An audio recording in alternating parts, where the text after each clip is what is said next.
Good evening, Patriots. This is Praying Medic, and this is my QAnon broadcast for Thursday, June 25th. Welcome to the broadcast. Those of you who are following Q at home, doing your own decodes, and I do recommend doing your own decodes. You can find Q posts on a number of different websites, including qanon.pub and qanon.news/Q. If you have an Android device and you'd like to get notifications when Q is posting, got a couple of options. There's Q Alerts and Q Map. They're not available in the Play Store. You'll have to go right to the website and install them manually. Instructions are on the website if you follow the links. If you are new to Q, or if you have friends and family who are looking for information, you might want to check out my book, Calm Before the Storm. Some of the chapters that are included in the book are Tumbling Down the Rabbit Hole, which discusses how I got involved in the Q movement. There's a chapter on Saudi Arabia, disinformation, learning to read the map, game theory, General Flynn. There's a chapter on Admiral Rogers. I discuss a little bit my thoughts on who is Q. There's a chapter on the deep state. There's also a glossary in the back of the book that has over 500 terms that Q uses in his operation, symbols, acronyms, names of agencies, and people you may not be familiar with. You can check out the book Calm Before the Storm on both Amazon and Barnes & Noble. My theme for this broadcast is Rewriting History. The Democrat Party in America is fighting for its life. As the party's criminality is exposed by Bill Barr and the Justice Department, the party is trying to reform its public image. Historically, the Democrat Party has supported slavery and bigotry, while the Republican Party has opposed them. Breakdown of the party votes on civil rights amendments is just one example of that. 13th Amendment that abolished slavery. Democrats voted against it by 77%. Republicans supported it 100%. 14th Amendment, equal rights. Republican Party supported 94% on that vote. Democrats were 100% against it. 15th Amendment, right to vote. Republicans had 100% support. Democrats 100% against.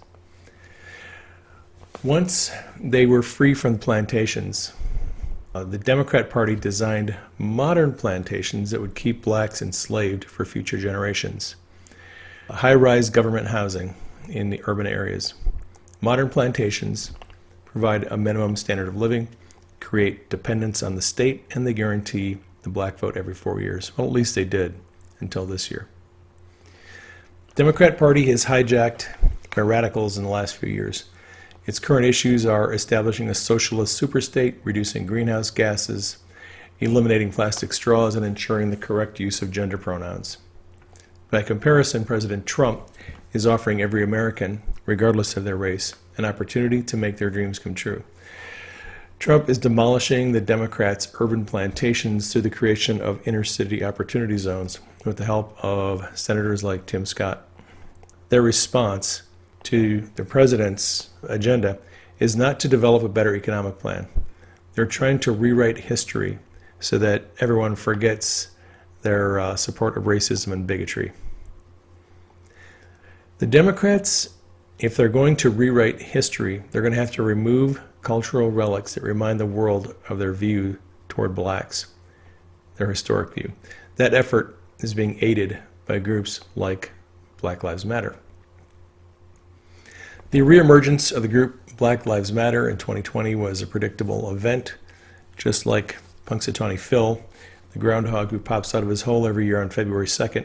Black Lives Matter becomes active before every presidential election. If you look at Google search histories, Black Lives Matter trends upward on searches every 4 years, right before a presidential election.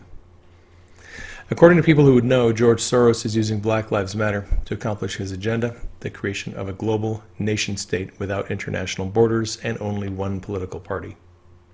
Rapper Lord Jamar says George Soros is using Black Lives Matter to control people. Well, most of us know that. If President Trump is reelected in November, corrupt politicians are going to go to prison, and the hope of creating a totalitarian superstate is over. There is no next time. This is their last shot at making their dream come true. Everything is riding on this election. Normally, the globalists would just rig the election electronically to get their people in office. But NSA, foiled that plan by implementing new electronic election security measures immediately after the 2018 election. So, what does that leave them with? Well, if the election were going to be rigged, it would have to be done through paper ballots. It's harder to skew an election when voters are required to show up in person.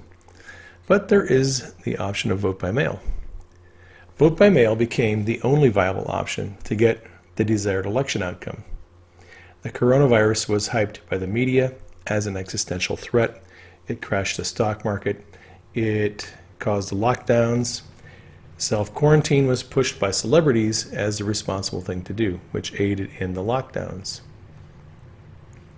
The perceived need to quarantine and lock down people in the midst of an overhyped pandemic became the justification for demanding nationwide vote by mail.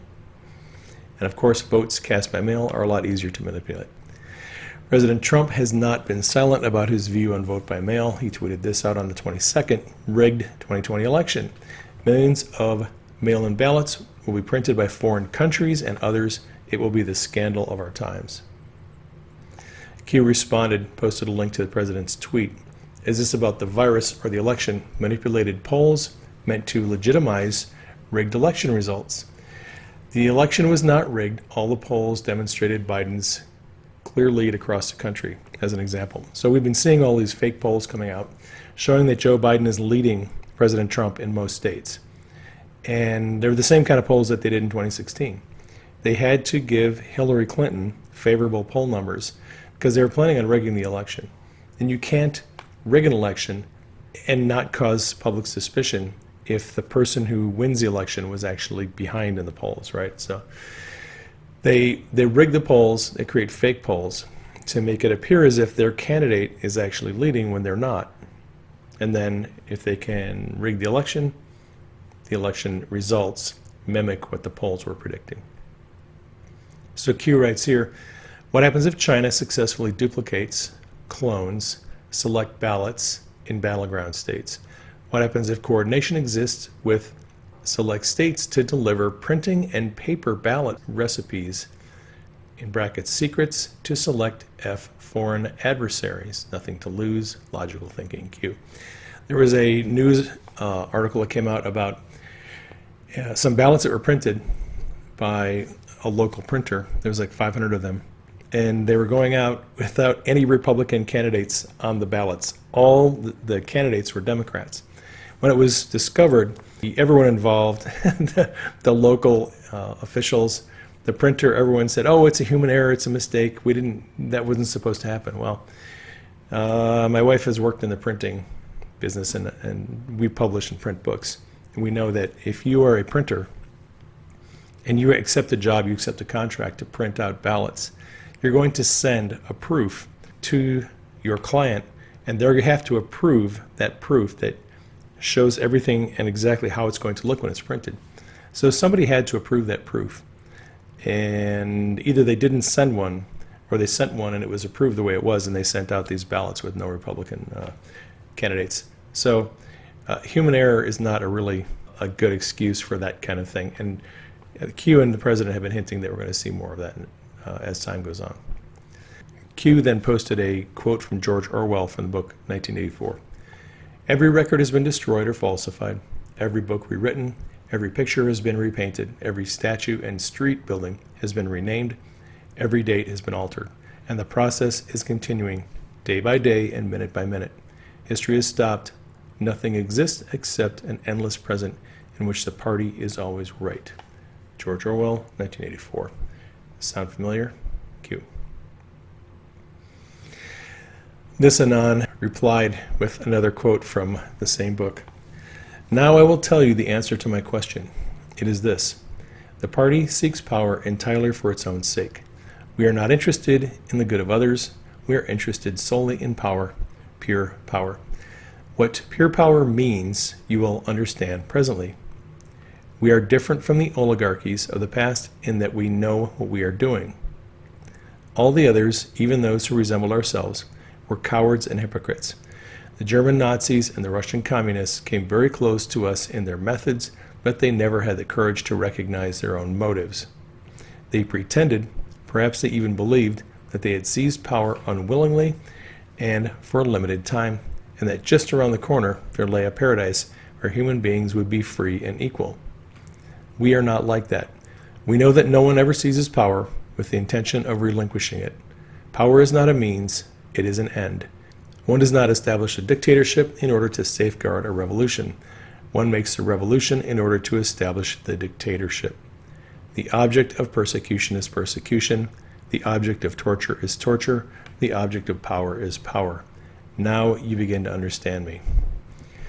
George Orwell, 1984. In an interview with CBN, President Trump a few days ago accused Barack Obama of committing treason. We actually have a little video of that. You want to listen to it. On Obama and the spying situation, this idea that they were spying on your campaign, you've been asked before about what crime he would have potentially committed, but I remember you talking to treason. Treason. That's what I was going to ask. It's treason. Look, look. When I came out a long time ago, I said they've been spying on my campaign. I said they've been taping, and that was in quotes, meaning a modern day version of taping. It's all the same thing, but a modern day version. But they've been spying on my campaign. I told you that a long time ago.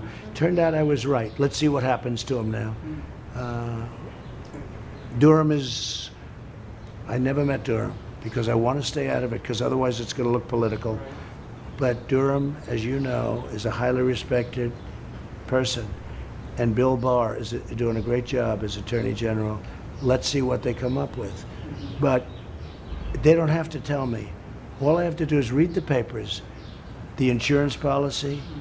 In case she doesn't win, we got an insurance policy. Well, that was all the stuff that we went through over the last, let's say, 2.5 years. Now we caught him. We caught him called Strzok and Page, the two lovers. Brennan and Clapper, the way they lied. Democrats can't stand Barr. Comey. They just... They can't stand who? Bill Barr. They just think he's political. You know why? Because he's doing such a good job. Because he's law and order.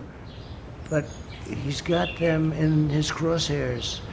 And now we have to see what's going to happen. I will say this, if it were reversed, and if the other side sat, we're at the Oval Office, right in that chair behind the Resolute desk, and it was the opposite, 2 years ago, 25 people would have been convicted, and they would be sent to jail for 50 years. So Q responded, digital warriors ready, surrender to none, digital battleground, in brackets, where we go one, we go all, Q.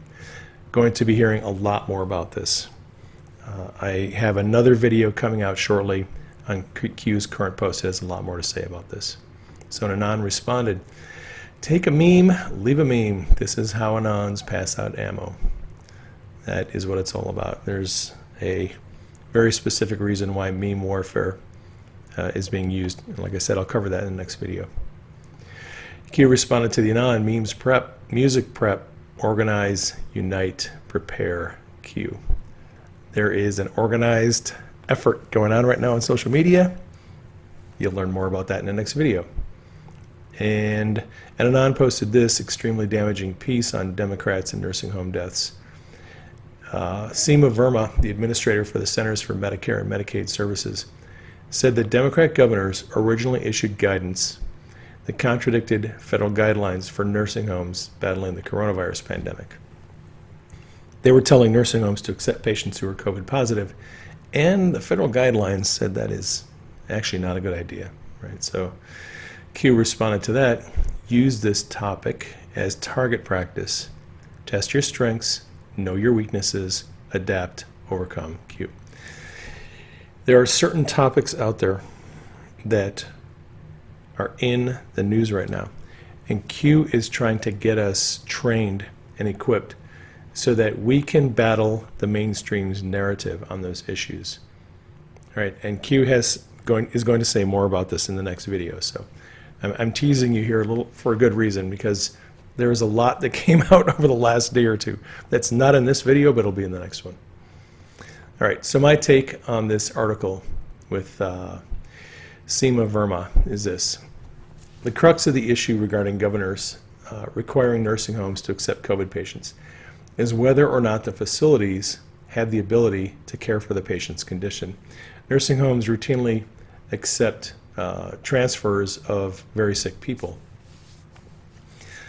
But the question is whether a receiving facility can adequately care for that particular patient's specific medical needs. As an example, when I was a paramedic, I did a lot of ventilator transports. We just had a lot of patients who needed ventilators. If a patient requires a ventilator and the facility they're going to doesn't have the ability to handle vent patients, that would be an inappropriate transfer. It would be appropriate to transfer that patient to another facility that has vent patients. And it would have been appropriate for the hospitals to transfer COVID-positive patients to a different facility if they could handle that, but they didn't, and that's the problem. Seema Verma's point was that governors mandated a medically inappropriate interfacility transfer that resulted in the unnecessary deaths of tens of thousands of people. Q then posted this: information warfare. And then Q posted a link to a video worth listening to, reading. It's a very long video. It's about an hour and 10 minutes. And it is posted by Naboo Leaks on YouTube. And if you click on the link on my thread or you go to Q's post, you can click on it. The interesting part was captured here by Sharp Edge. A translated Ukrainian press conference not only implicates Joe Biden, but also George Soros in a plot to snatch $1.5 billion from Ukrainian taxpayers for, get this, a corruption tax through overstated gas tariffs. Now, what these corrupt Ukrainians were doing was they created this so-called corruption bureau, which is actually covering up corruption. They instituted a corruption tax, and they were stealing money from the Ukrainian citizens. And these people are just absolutely sick how they do this. And of course, the citizens don't know any better. They believe that their elected leaders are doing the right thing. So this is all coming out. And hopefully things will be getting better in Ukraine, and this is all going to come out in relation to Joe Biden. It's all coming out soon. We've known for a long time that George Soros and the Atlantic Council are heavily involved in controlling Ukrainian politics. Ukraine was corrupt for a long time, and that's why. All right. Q posted a link to another video and said a little humor goes a long way. It's one of my favorite videos. I have 2 shotguns in my home. They're locked in a safe. There's a metal gun case. We live in an area that's wooded, somewhat secluded. And I've said, Jill, if there's ever a problem, just walk out on the balcony and fire 2 blasts outside the house. Buy a shotgun. Buy a shotgun. You don't need a machine gun. You don't need 30 rounds. Buy a shotgun. Buy a double barrel shotgun. No, you don't need a flamethrower, and you don't need a tank. You don't need an AR-15 to scare those thugs away. No, and I don't need a grenade launcher. I don't need an F-15. There's just one thing I need to do, and they'll stay away from me. Fire 2 blasts outside the house. Buy a shotgun. Buy a shotgun. Buy a shotgun. Jill, buy a shotgun, baby. You don't need a machine You gun. don't need a machine You don't gun. need 30 Way too rounds. many Buy a rounds. shotgun. Buy a double barrel shotgun.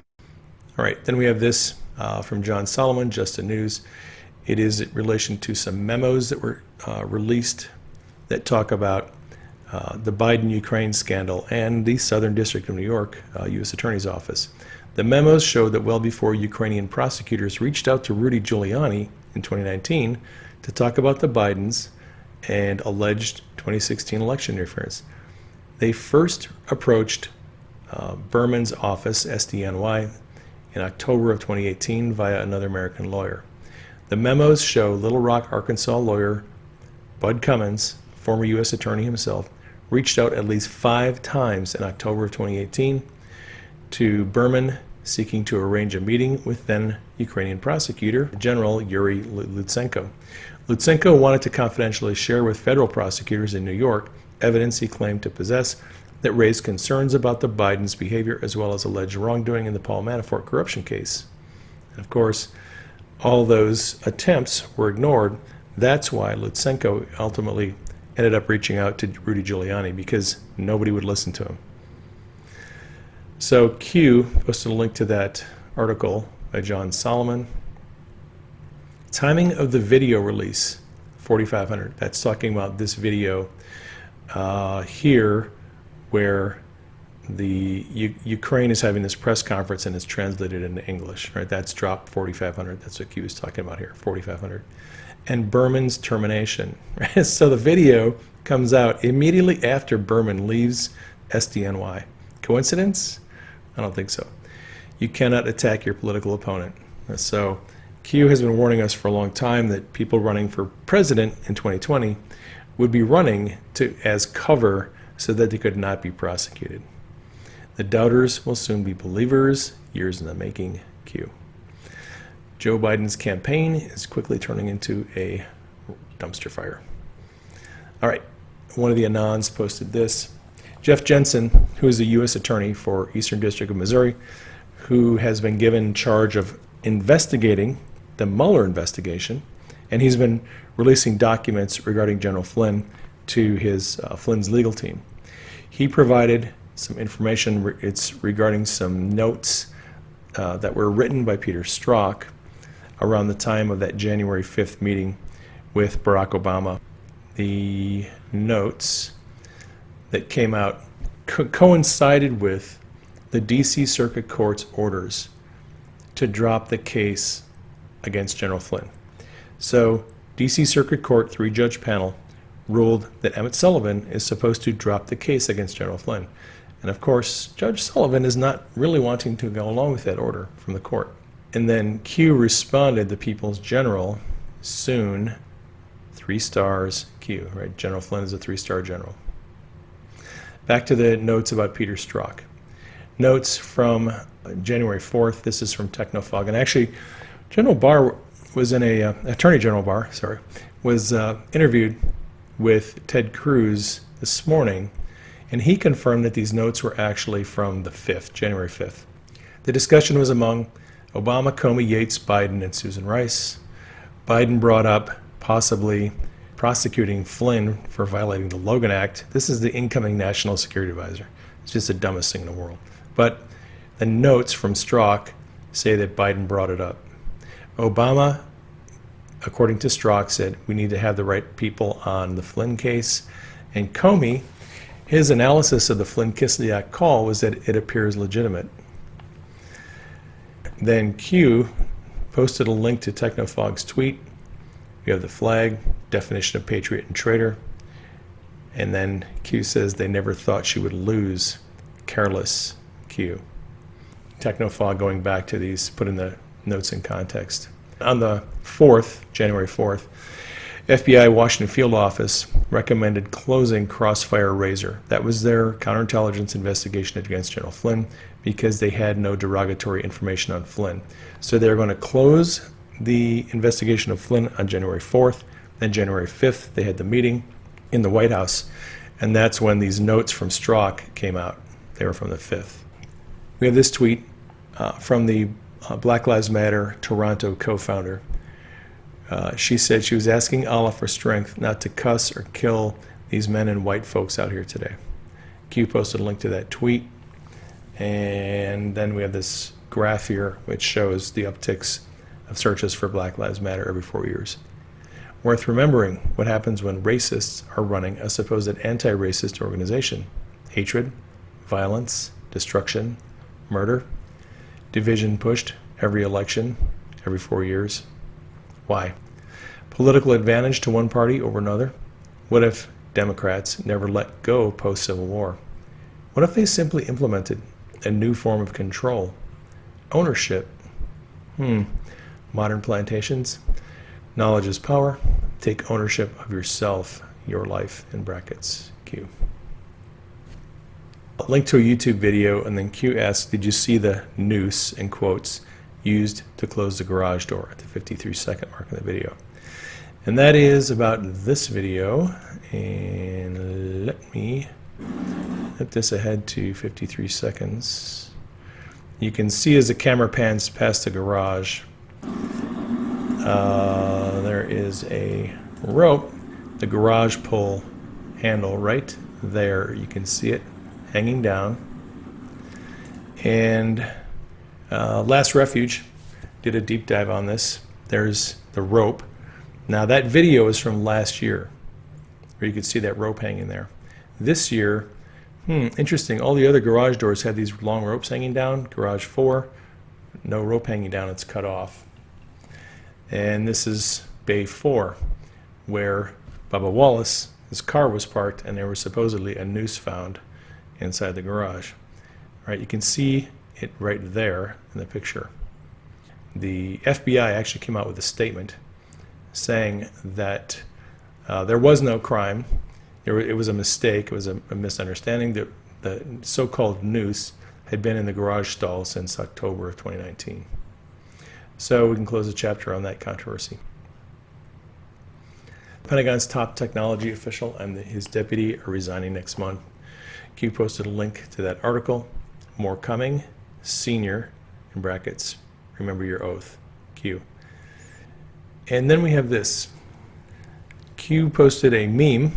Barack Obama, 18 U.S. Code 2384, seditious conspiracy, 18 U.S. Code 2381, treason. Add Biden, memes are important, Q. That does not get us caught up to Q for today. I have more coming out in the next video. I apologize for the lateness of this one. I had some issues to take care of over the last few days.